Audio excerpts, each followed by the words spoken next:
Vienna, 1847. A woman in active labor is being carried toward the first obstetrical clinic.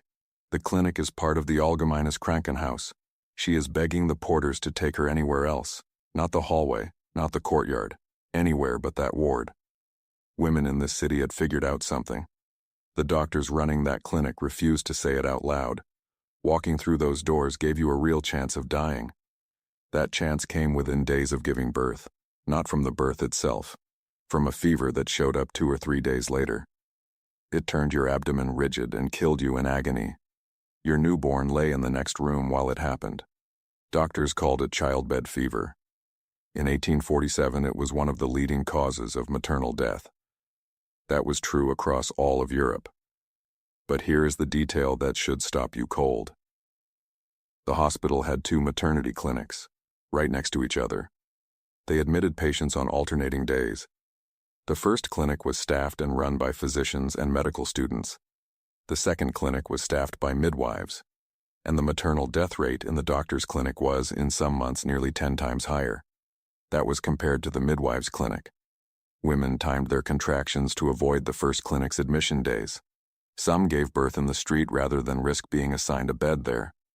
Hospital staff documented women on their knees weeping. They were pleading to be sent to the midwives instead. This was not folklore or superstition. This was a measurable, repeatable, years-long gap in survival. It existed between 2 wards inside the same building. And the man who finally figured out why was punished for it.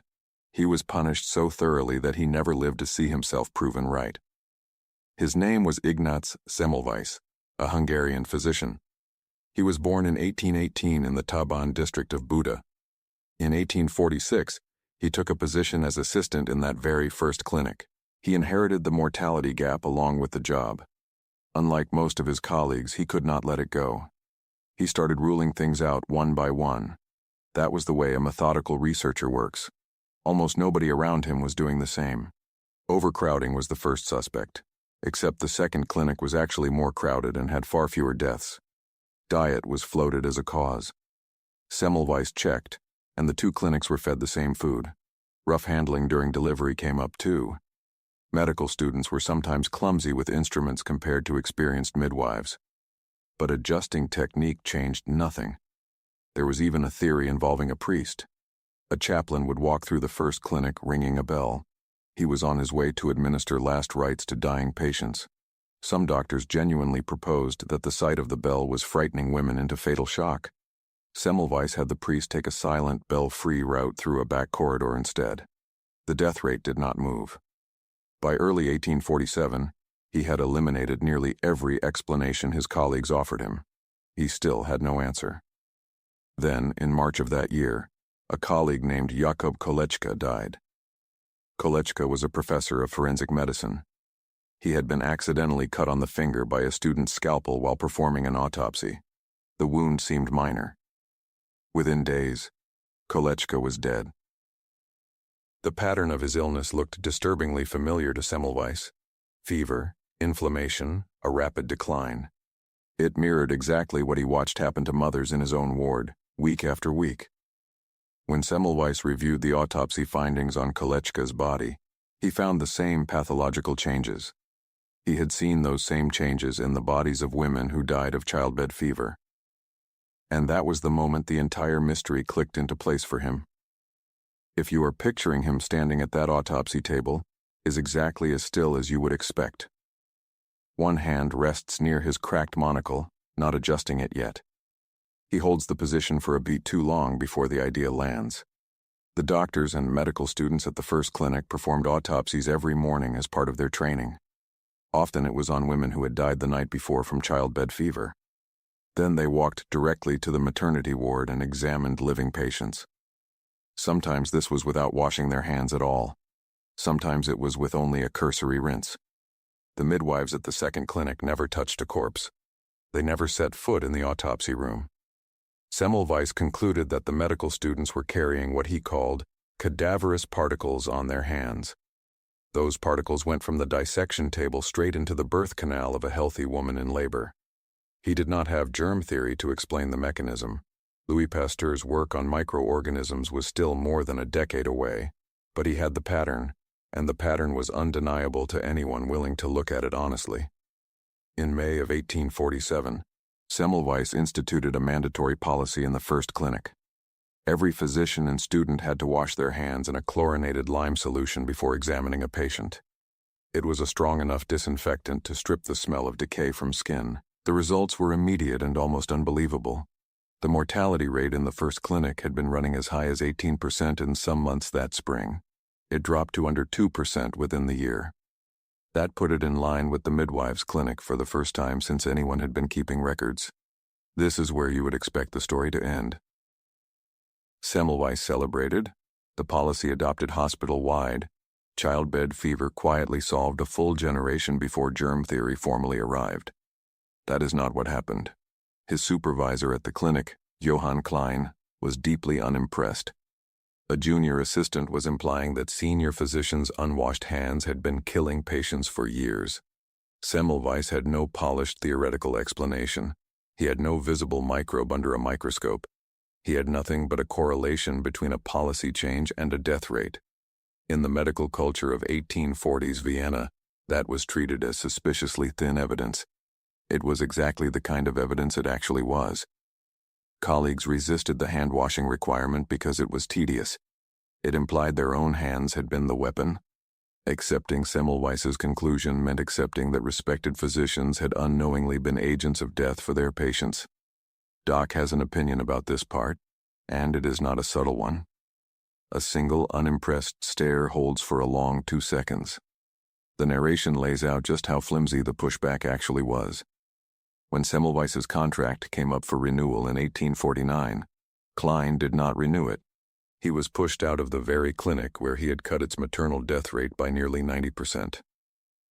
Rather than publish his findings promptly and fight for them in the literature, Semmelweis relied on colleagues and students to spread word. They spread his results through lectures and letters instead. That decision cost him precious years of priority and credibility.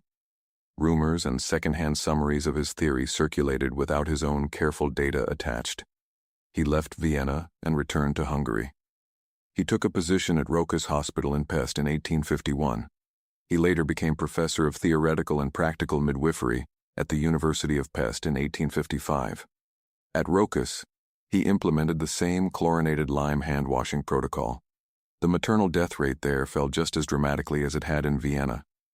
This happened twice, in 2 different institutions, in 2 different countries. The same intervention produced the same life-saving result. The wider medical establishment still was not convinced. In 1861, Semmelweis finally published his full findings. The book was titled The Etiology, the Concept, and the Prophylaxis of Childbed Fever. It laid out over a decade of data, comparative statistics, and case histories. The reception was brutal. Prominent obstetricians, including Karl Braun in Vienna, wrote dismissive reviews. They treated the book as the overreaching work of an obscure provincial doctor. It was not treated as a landmark clinical study. Some reviewers did not even engage with the statistics seriously. They focused instead on the awkward defensive tone of his writing. That tone had grown increasingly bitter after more than a decade of being ignored.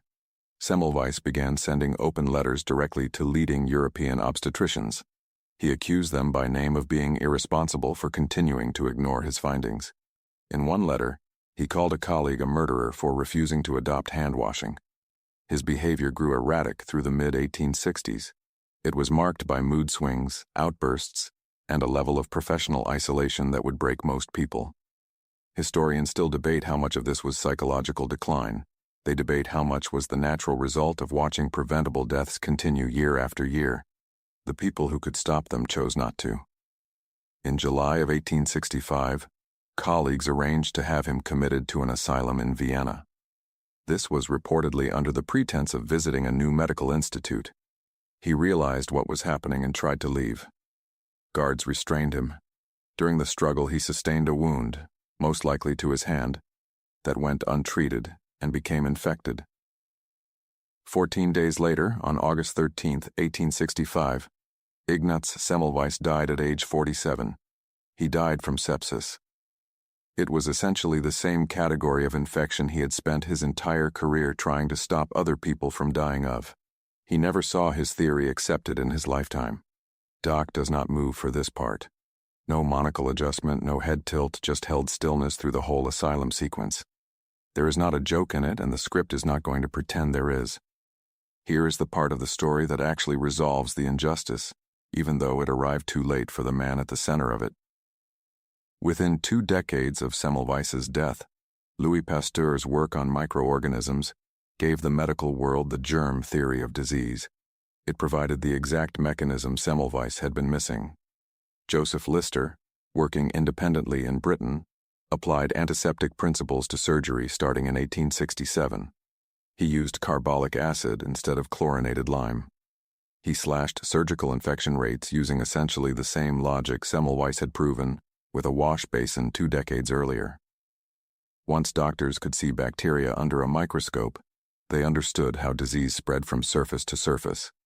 Hand hygiene stopped being a strange, unproven inconvenience. It became the most basic rule in medicine.